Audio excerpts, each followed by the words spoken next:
Hello students, career point education के YouTube platform पर एक बार फिर आपका स्वागत है। आज की क्लास में सस्पेंशन सिस्टम से रिलेटेड मल्टीपल चॉइस क्वेश्चन को करेंगे। यहाँ पर ये जो हमारा टॉपिक है वह एनसीएल एग्जाम के थ्रू जो भी हमारे एचईएम ऑपरेटर परीक्षा हो रही है उसमें इंपॉर्टेंट है। तो देखते हैं कि कौन कौन से क्वेश्चन हमारे सस्पेंशन सिस्टम से रिलेटेड हैं जो कि हमारे एचईएम ऑपरेटर परीक्षा में आ सकते हैं। क्लियर? तो आगे बढ़ते हैं। इसके पहले अगर आपने चैनल सब्सक्राइब नहीं किया, चैनल सब्सक्राइब कीजिए, वीडियोज़ को लाइक कीजिए, बेल आइकन प्रेस कीजिए ताकि आगे आने वाले वीडियोज़ की अपडेट आपको मिलती रहे। ओके, चलिए देखते हैं आज के क्वेश्चन कौन कौन से हैं। तो पहला क्वेश्चन दे रखा है, निम्न में से कौन सड़क पर मिलने वाले झटके को सहन करता है। क्लियर? कि सड़क में जो भी झटके मिलते हैं गाड़ी में उसको कौन एब्जॉर्व करता है।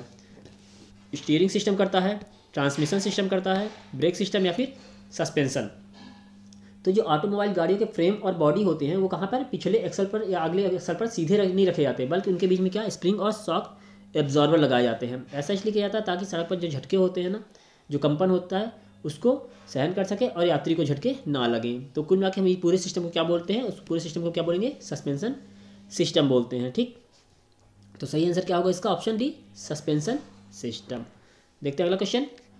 इंजन और गियर बॉक्स को गाड़ी के झटकों से बचाने के लिए प्रयोग किया जाता है। रबर फाउंडेशन का यूज़ किया जाता है, ग्रूव का, पेन डाउन का या फिर लॉड का। तो इंजन और गियर बॉक्स को गाड़ी के झटके से बचाने के लिए किसका यूज़ किया जाता है, रबर फाउंडेशन का यूज़ किया जाता है। क्लियर? किसका यूज़ किया जाता है, रबर फाउंडेशन का यूज़ किया जाता है। ये क्या करते हैं, ये मशीन में जो टूट फूट या फिर जो भी घिसाव होते हैं, फ्रिक्शन होता है, उसको क्या करते हैं, ये कम करते हैं। क्लियर? तो ऑप्शन ए सही होगा, रबर फाउंडेशन का यूज़ किया जा रहा। अगला क्वेश्चन है, किसी वाहन में रॉड स्प्रिंग के जंप रिएक्शन नामक दोष को, रॉड स्प्रिंग के जंप रिएक्शन नामक दोष को दूर करने के लिए किसका प्रयोग किया जाता है। ठीक ना, शॉक एब्जॉर्बर का यूज़ किया जाता है, कॉइल स्प्रिंग का यूज़ किया जाता है, सस्पेंशन का यूज़ किया जाता है या फिर शेकल पिन का यूज़ किया जाता है। तो किसी वाहन में रॉड स्प्रिंग के जंप रिएक्शन नामक दोष को दूर करने के लिए शॉक एब्जॉर्बर का यूज़ किया जाता है। क्लियर? ये करता क्या है कि अगर सस्पेंशन जो यूज़ किया जाता है गाड़ियों में अगर ज़्यादा टाइट होगा तो क्या होगा, यह जो झटके होंगे उसको क्या एब्जॉर्ब नहीं कर पाएगा, और अगर बहुत ज़्यादा ढीले होंगे जो हमारा सस्पेंशन है तो क्या होगा, ये बार बार क्या कंपन करता रहेगा। तो इन दोनों कंडीशन के लिए क्या किया जाता है, हम शॉक एब्जॉर्बर का यूज़ कर देते हैं जिससे कि दोनों कंडीशन में हमारा सस्पेंशन काम करे। तो रॉड स्प्रिंग के जंप रिएक्शन को दूर करने के लिए किसका यूज़ किया जाता है, शॉक एब्जॉर्बर का यूज़ किया जाता है। ऑप्शन ए इसका सही आंसर होगा। अगला क्वेश्चन है, लीफ स्प्रिंग बनी होती है। तो लीफ स्प्रिंग किसकी बनी होती है, तो ये स्टील की बनी होती है। ठीक, ऑप्शन वहाँ दे रखा है ये स्प्रिंग स्टील। तो जो लीफ स्प्रिंग होती है वो किसकी बनी होती है, स्प्रिंग स्टील की बनी होती है। इसके अलावा ये जो स्प्रिंग होती है ना, सेमी एलिप्टिकल स्प्रिंग भी होती है, क्वार्टर एलिप्टिकल स्प्रिंग होती है, 3/4 एलिप्टिकल स्प्रिंग होती है, ट्रांसवर्स स्प्रिंग होती है, ठीक, फुल एलिप्टिकल स्प्रिंग होती है। ये 5 प्रकार की स्प्रिंग होती हैं हमारी steel spring. Clear? Option C सही होगा इसका। तो लीफ स्प्रिंग किसकी बनी होती है, स्प्रिंग स्टील की बनी होती है।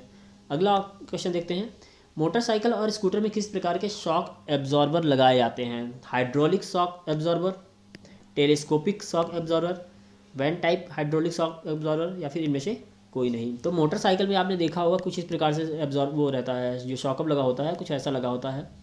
ठीक, तो ये किस प्रकार का एब्जॉर्बर है, या फिर बोले शॉकअप यूज़ कर रहे हैं हम यहाँ पे, टेलीस्कोपिक टाइप शॉक एब्जॉर्बर। ठीक, तो जो मोटरसाइकिल या स्कूटर होती है उसमें किस प्रकार के शॉक एब्जॉर्बर लगे होते हैं, उसमें लगे होते हैं हमारे telescopic type shock absorber. Option B सही होगा इसका। अगला क्वेश्चन है, इंडिपेंडेंट सस्पेंशन में स्प्रिंग पत्तियां प्रयोग की जाती हैं किसी भी पहिए पर, केवल पिछले पहिए पर, केवल अगले पहिए पर या फिर इनमें से कोई नहीं। तो इंडिपेंडेंट सस्पेंशन होता क्या है कि अगर जो हमारी वाहन है या फिर गाड़ी है, अगर उसका एक पहिया ऊपर उठ जाए, ठीक ना, ज़मीन के लेवल से ऊपर उठ जाए, तो दूसरे पहिए पर कोई इफेक्ट नहीं पड़ेगा, और साथ ही साथ जो हमारा वाहन है उसकी बॉडी पर भी कोई असर नहीं पड़ेगा। मतलब कि हमारी गाड़ी जो है वह लेवल पर ही रहेगी। तो इसको हम क्या बोलते हैं, इसको बोलते हैं हम इंडिपेंडेंट सस्पेंशन। अब इंडिपेंडेंट सस्पेंशन में जो स्प्रिंग पत्तियां होती हैं उनका प्रयोग कहाँ किया जाता है। तो कुल मिला के हम ये बता दें कि जो इंडिपेंडेंट सस्पेंशन होता है ना, उसमें स्प्रिंग पत्तियों का प्रयोग नहीं किया जाता। ठीक ना, इसमें किसका प्रयोग किया जाता है, कॉइल स्प्रिंग का प्रयोग किया जाता है। ठीक ना, कॉइल स्प्रिंग का प्रयोग किया जाता है। तो इसका ऑप्शन क्या सही होगा, ऑप्शन डी, इनमें से कोई नहीं। क्लियर? चलिए अगला क्वेश्चन देखते हैं, कॉइल स्प्रिंग किस धातु का बना होता है। कॉइल स्प्रिंग किसका बना होता है, ऑप्शन तांबा, रबर, कांसा अथवा स्टील। तो जो कॉइल स्प्रिंग होती है वो किसकी बनी होती है, वो स्टील की बनी होती है। ऑप्शन डी सही होगा। क्यों? क्योंकि इसका जो स्प्रिंग एक्शन होता है ना, वो स्टील का स्प्रिंग एक्शन बहुत अच्छा होता है, और लीफ स्प्रिंग की तरह इसमें आपस में घर्षण भी नहीं होता, इसलिए कॉइल में ताकतवर शॉक एब्जॉर्बर लगाने की आवश्यकता होती है। अतः कॉइल स्प्रिंग जो होते हैं वो किसके बने होते हैं, वो बने होते हैं स्टील के बने होते हैं। क्लियर। अगला क्वेश्चन देखते हैं, कॉइल स्प्रिंग के लिए निम्नलिखित में से कौन सा सत्य है। ये वजन में हल्के होते हैं, ये लीफ स्प्रिंग की तुलना में कम जगह लेते हैं, इनका डिज़ाइन कॉम्पैक्ट होता है, उपरोक्त सभी सही हैं। तो जो कॉइल स्प्रिंग होती है ना, उसमें क्या क्या गुण होते हैं बता दें आपको। ये वजन में हल्के होते हैं, ये भी सही है, ठीक।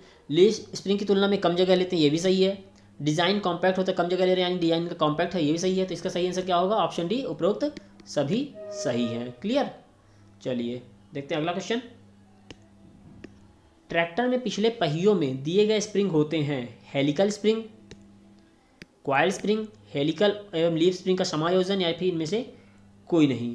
ठीक। तो जो ट्रैक्टर का पिछला पहिया होता है ना, उसमें स्प्रिंग का यूज़ किया ही नहीं जाता। तो ऑप्शन का क्या सही होगा, ऑप्शन डी सही होगा, इनमें से कोई नहीं। अगला क्वेश्चन है, इनमें से किसके साथ वहाँ के स्टीयरिंग का संबंध होता है। ऑप्शन दे रखा है पिछला धुरा यानी कि एक्सल, अगला धुरा, गियर बॉक्स या फिर इंजन। तो जो स्टीयरिंग होता है ना किसी वाहन का, उसका संबंध हमेशा अगले धुरे से होता है, ठीक ना, अगले एक्सल से होता है, क्योंकि इससे क्या होता है, वो गाड़ी को किसी दाएं या बाएं मोड़ सकने में सक्षम होता है। तो इसका सही आंसर क्या होगा, ऑप्शन बी, अगला धुरा, फ्रंट एक्सल। क्लियर। अगला क्वेश्चन देखते हैं, फ्रंट सस्पेंशन सिस्टम संबंध रखता है पिछले पहिए से, अगले पहिए से, ए और बी दोनों, या फिर उपरोक्त में से कोई नहीं। तो जो फ्रंट सस्पेंशन होता है वह हमेशा उसका संबंध किससे होता है, अगले पहिए से होता है। ठीक।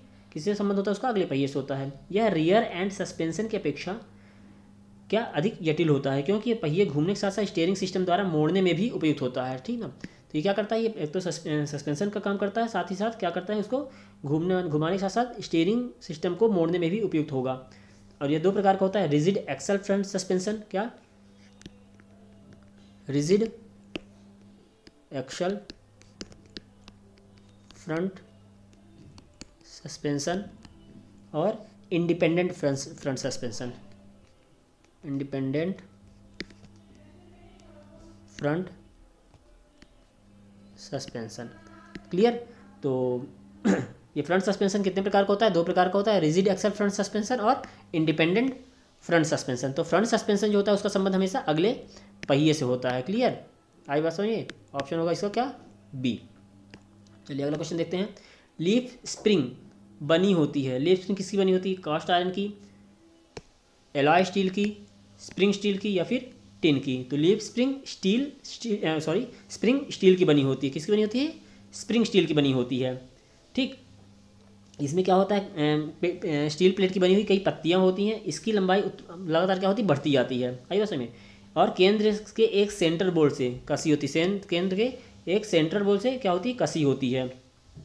इसके दोनों तरफ क्लैम्प भी किया जाता है, और सबसे बड़ी लीफ दोनों सिरे पर मुड़े होते हैं। तो कुल मिला के जो लीफ स्प्रिंग होती है ना, उसका संबंध वो मतलब किससे बनी होती है, वो हमेशा स्प्रिंग स्टील की बनी होती है। तो ऑप्शन उसका सही होगा, ऑप्शन सी।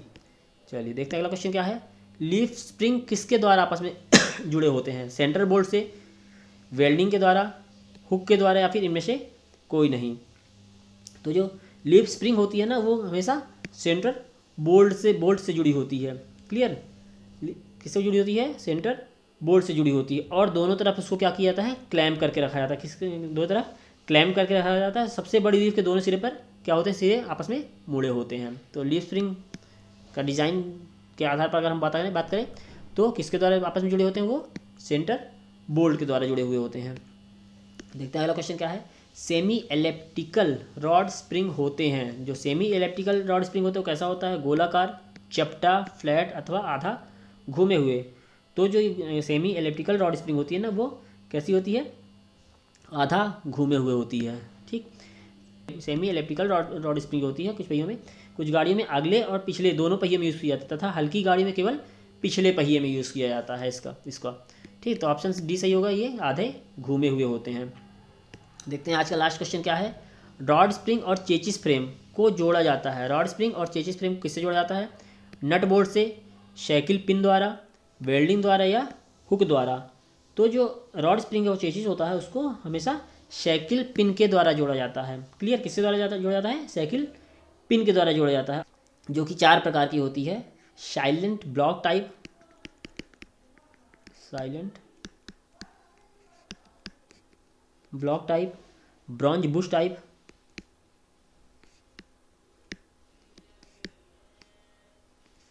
ठीक, रबर बुश टाइप,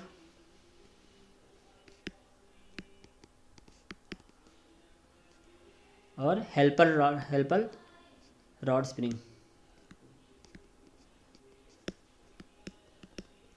ठीक, ये हो गया क्या हमारा। इसका सही आंसर क्या होगा, ऑप्शन बी, साइकिल पिन द्वारा। रॉड स्प्रिंग और चेसिस फ्रेम को हमेशा साइकिल पिन के द्वारा जोड़ा जाता है। क्लियर। तो ये थे हमारे जो सस्पेंशन सिस्टम उससे रिलेटेड क्वेश्चन। आई होप ये चीज़ आपको क्लियर हुई होगी, कौन किस प्रकार क्वेश्चन परीक्षा में आ सकते हैं। ठीक, तो चलिए मिलते हैं अगली क्लास में एक नए वीडियो के साथ में, एक नए चैप्टर के साथ में। तब तक बने रहिए चैनल साथ में। Okay, thank you.